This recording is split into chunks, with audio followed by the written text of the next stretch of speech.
கடைக்கு போனால் என்ன பொருள் வேணும்னு வாயை திறந்து கேட்கணுங்கிறதுக்காகவே இருக்கிறத வச்சு அட்ஜஸ்ட் பண்ணிக்கிடுவேன். பக்கா இன்ட்ரோவர்ட். ஸ்கூல் காலேஜ்லன்னு எந்த காம்படிஷன்லையுமே பார்ட்டிசிபேட் பண்ணதே கிடையாது. வீட்டிலே இருந்து என்ன பண்ணலான்னு யோசிச்சு ஆன்லைனில் பிஸ்னஸ் பண்ணலான்ட்டு சின்னதாக இன்வெஸ்ட் பண்ணி பிஸ்னஸ் ஸ்டார்ட் பண்ணேன்.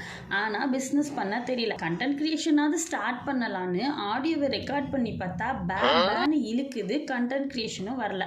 நமக்கு பிடிச்ச ஒரு விஷயம், நம்ம அச்சீவ் பண்ணணும்னு நினைக்கிற ஒரு விஷயம் ஹலாலாகவும் இருக்கணும்னு ரொம்ப யோசிச்சு ரொம்ப ட்ரை பண்ணி இப்போ தான் ஸ்டார்ட் பண்ணியிருக்கேன். இந்த 1 year எக்ஸ்பீரியன்ஸை தான் ஹோம் மேக்கர் டு செல்ஃப் மேக்கர்னு ஒரு சீரீஸில் ஷேர் பண்ணுறேன். இப்போ கண்டென்ட் கிரியேஷன் ஸ்டார்ட் பண்ண மாதிரியே இன்ஷால்லா கண்டிப்பாக ஒரு நாள் பிஸ்னஸ் ஸ்டார்ட் பண்ணிடுவேங்கிற நம்பிக்கை இருக்குது.